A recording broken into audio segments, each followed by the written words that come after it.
Hello, so today I'd like to talk about enemy design and how to create an enemy. And, well, I've done this a lot in the past. For some reason, when I work on it with Neverending Nightmares, whenever I start a new enemy, I get really scared, and then I sort of try and put it off, and I'm really nervous. And I think part of it is because doing an enemy for a horror game is very challenging. Because obviously you don't want something super difficult, super punishing. Well, I mean, some people like that in horror games, but that's not at all the game we're trying to make. But basically you want something that seems unpredictable, seems like a real believable entity that could do anything, just because that's more threatening, but then you don't want it to be that at all. You want it to be predictable and boring and whatnot, so people can play against it. And so this has been a real challenge, and I think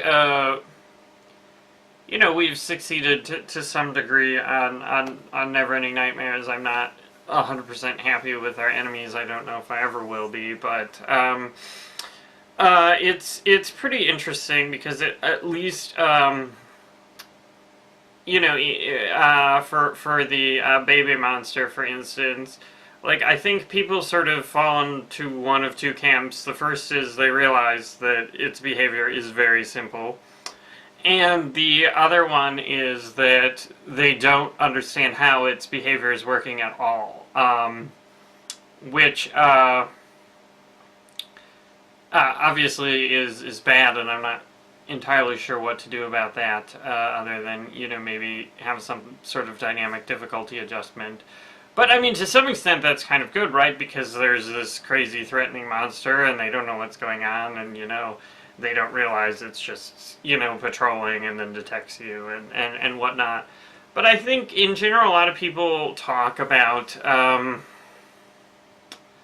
advanced AI techniques and neural networks and decision trees and all those things. But I think, at least for every enemy I've ever written for a game, it's all very simple finite state machines.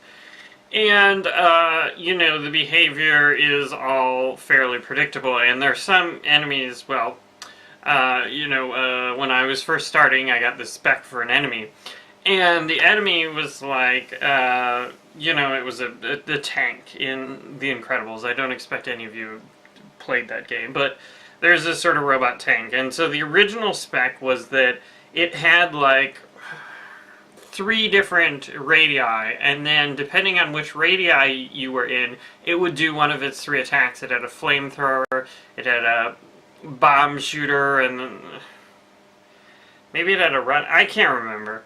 But, like, what happened was, you play this enemy, you have no idea what it's going to do, because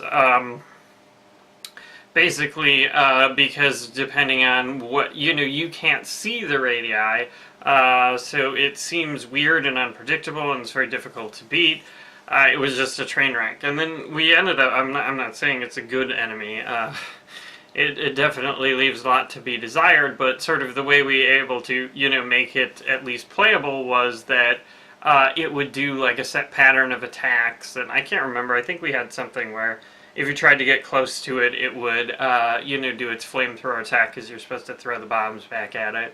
But, I mean, at least that's, one radius. Okay, I moved in too far. But it's just sort of like, oh, I'm somewhere between this radius and this radius. Who knows what's going to happen? So, I mean, that sort of predictable finite state machine type behavior is really the way most AI is done, and probably the way most good AI is done. And let me just cheat and take a glance at my notes. Well, I guess maybe that's, I covered the basics of what I set out to cover, is that, I think for good, I remember the other thing that I wanted to say that was not in my notes. But I think at least for horror games, I think adding some elements of unpredictability even if they have no gameplay result, is really helpful. And I think in general this is helpful to make them feel alive. So like for example, the baby monster will shake the cabinets and sniff, randomly based on chances, probability and whatnot. And I think that really makes it feel like, oh, even though you're safe in the cabinets or wardrobes or whatever you want to call it, it makes you feel less safe. So I think that really helps, and I think that sort of behavior in the in enemies, even not in horror games, is helpful. And I guess my anecdote for that is, if you've played Ratchet and Clank Size Matters, the crabs will sometimes wander around, pick up a can, investigate it, and then throw it away. And you probably will never see it, because the crabs are basically just a swarming, fodder for your wrench, your simple melee attack. And so, like, I think to really appreciate it, you have to go to a later level and get the sniper rifle and then look at them. But I think they hide, for performance considerations, like if you're too far away. And it took me a long time. That was one of the first things I did at High Impact games, was the crab enemy, and we sort of didn't have a schedule at that point, and so they're like, yeah, go the extra mile, do the crab can thing, it adds personality, adds character, which it does, but certainly I wouldn't recommend adding details that no one's going to see. I mean, it's a great payoff when the person, when someone sees it, but, at least for indie games, I think it's probably not a good usage of your time.